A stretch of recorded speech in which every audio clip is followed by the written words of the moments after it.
Guys, क्या आपके साथ कभी ये हुआ है कि आपने कोई मोटिवेशनल वीडियो देखी और आपके अंदर का सोया हुआ शेर एकदम से जाग गया। आपने खुद से ही ये वादा कर लिया कि बस अब कुछ भी हो जाए, आज से ही मैं अपने गोल पर काम करना शुरू कर दूंगा और अपने गोल को पूरा करके दिखाऊंगा। और पूरी एक्साइटमेंट में आकर ये बात हम अपने दोस्तों को, फैमिली को और यहाँ तक कि अपने पड़ोस के दोस्तों को भी बता देते हैं कि हाँ, ये मेरा गोल है और इस पर मैं जरूर काम करूंगा। पर कुछ ही टाइम बाद जब तुम्हारी सारी मोटिवेशन खत्म हो जाती है तो वो लोग जिनके सामने आप अपने गोल्स का पहले ही ढोल बजा चुके हैं तुमको चिढ़ाना और तुमको जलील करना शुरू कर देते हैं, जिससे तुम्हारी रही सही मोटिवेशन और भी डाउन पड़ जाती है। देखो, साइकोलॉजिकल रिसर्च हमेशा से ही ये एडवाइस करती आ रही है कि हमको तब तक अपने गोल्स को किसी के सामने नहीं बताना चाहिए जब तक कि वो बात उसको खुद से ना पता चल जाए, क्योंकि खुद से जब किसी और को आपके गोल के बारे में पता चलेगा तो इसका सीधा सीधा मतलब है आप अपने गोल को काफी हद तक अचीव कर चुके हैं। अब हो सकता है आपके माइंड में शायद यह आ रहा हो कि अगर पहले बता देते हैं तो इसमें बड़ी दिक्कत क्या है। अब मैं आपको 3 ऐसे बड़े रीजंस देने वाला हूं कि आखिर क्यों आपको अपने फ्यूचर गोल्स को किसी दूसरे के साथ में नहीं शेयर करना चाहिए,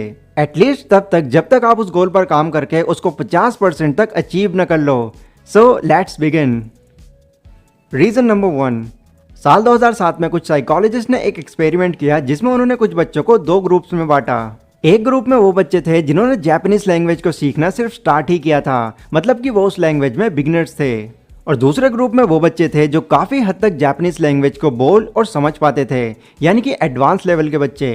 अब इन दोनों ही ग्रुप्स के बच्चों की जब क्लास ली गई तो वहां के टीचर्स ने दोनों में से किसी एक ग्रुप की भी जरा भी तारीफ नहीं की और दोनों ग्रुप के बच्चों को काफी नेगेटिव फीडबैक्स दिए, जिसका रिजल्ट ये निकला कि ग्रुप ए के बच्चे जो बिगिनर लेवल पर थे वो नेगेटिव फीडबैक से काफी ज्यादा डिमोटिवेट हो गए और कुछ ने तो अब जापानीज सीखने से भी मना कर दिया। पर ग्रुप बी के जो स्टूडेंट्स थे वो उन टीचर्स की नेगेटिव फीडबैक से और ज़्यादा मोटिवेट हो गए और जो भी उन्होंने थोड़ी बहुत मिस्टेक्स की थी उनको सुधारने में लग गए। तो इस पूरे एक्सपेरिमेंट का कंक्लूजन ये निकला कि अगर आप किसी काम के सिर्फ शुरुआत ही कर रहे हैं तो लोगों का एक नेगेटिव फीडबैक ही काफ़ी होगा आपको उस गोल से दूर कर देने के लिए, जिसके बाद ऑब्वियसली आपको आगे चलकर पछताना पड़ेगा। रीज़न नंबर 2, पीटर गॉलविजर जो कि प्रोफेसर ऑफ साइकोलॉजी हैं न्यूयॉर्क यूनिवर्सिटी के, साल 2009 के अंदर उन्होंने एक स्टडी पब्लिश की जिसमें उन्होंने 200 लोगों को 2 ग्रुप्स में बांटा। पहले ग्रुप से ये कहा गया कि अगर आप चाहें तो अपने गोल्स को एक दूसरे के साथ में शेयर कर सकते हैं, जिसके बाद वो सभी लोग एक दूसरे को अपने गोल्स के बारे में बताने लगे। और दूसरे ग्रुप से ये कहा गया कि अपने गोल्स को किसी के साथ भी शेयर मत करना क्योंकि ये तुम्हारे लिए नुकसानदायक हो सकता है, जिसके बाद किसी एक ने भी अपने गोल के बारे में किसी को कुछ नहीं बताया। अब 1 साल बीत जाने के बाद दोनों ही ग्रुप्स के लोगों को वापस बुलाया गया और इस एक्सपेरिमेंट का जो रिजल्ट सामने आया वो सच बहुत ही ज्यादा चौंकाने वाला था। ग्रुप ए के 80% लोग अपने गोल्स को अचीव ही नहीं कर पाए और जब उनसे इसके पीछे का रीजन पूछा गया तो मेजॉरिटी ऑफ पीपल ने यह बताया कि जब भी हमने अपने गोल्स के बारे में दूसरों को बताया तो दूसरे लोगों ने हमारी बहुत तारीफ की, जिससे हमको ये लगने लगा कि ऑलरेडी हमने इसको अचीव कर लिया है। और जब एक्चुअल में उस गोल पर काम करने की बारी आई तो फिर वो गोल हमको बोझ लगने लगा, जिसको ना करना ही हमने ठीक समझा। और ग्रुप बी के लगभग 95% लोग अपने गोल्स को आधा और कुछ लोग तो पूरा अचीव कर चुके थे।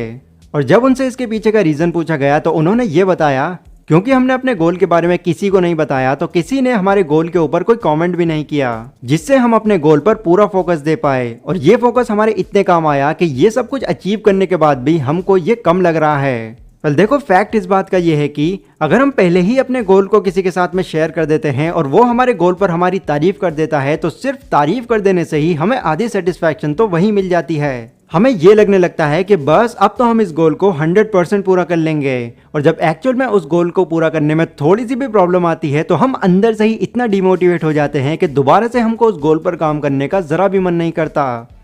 रीजन नंबर 3, आपको ये बात अच्छे से पता है कि आप किसी भी गोल पर काम कर लो, कंपटीशन आपको सब में मिलेगा। हाँ, किसी में आपको कम मिलेगा तो किसी में ज़्यादा। अब ऐसे में अगर आप अपने गोल के बारे में किसी को बताते हैं और वो आपसे ये कह देता है कि भाई जिस फील्ड की तो बात कर रहा है ना उसमें पहले से ही हज़ारों बंदे फेल हो चुके हैं, यकीन नहीं होता, ले एग्जाम्पल देख ले। बस उसके सिर्फ इतने ही कहने की देर होगी और आपका सारा मोटिवेशन पानी में मिल जाएगा और इस चीज़ से नुकसान उसका नहीं आपका ही होगा। तो ये थे गाइज वो 3 मेन रीजंस जो कि ये बताते हैं कि आखिर क्यों आपको अपने गोल्स को किसी के साथ में भी शेयर नहीं करना चाहिए, एटलीस्ट तब तक जब तक आप अपने उस गोल को आधा पूरा ना कर लो। लेकिन अगर आप फिर भी इतने बेसब्र हैं कि आपको ये लग रहा है कि नहीं, मुझे किसी ना किसी को तो अपना गोल बताना ही है, तो अपने गोल्स के बारे में सिर्फ उन लोगों को बताओ जिनके सामने अगर आपका गोल पूरा नहीं भी होता है तब भी वो आपकी सपोर्ट में रहें। और वो लोग कौन हैं? वो है गाइज आपके मॉम डैड, जो कुछ भी हो जाए हमेशा तुम्हारे साथ खड़े रहेंगे। लाइक और शेयर कीजिए अगर ये वीडियो आपको ज़रा भी यूज़फुल लगी हो तो, और नेक्स्ट वीडियो आप कौन से टॉपिक पर चाहते हैं ये आप लोग मुझे कमेंट सेक्शन में बता सकते हैं। Stay safe, stay healthy, take care.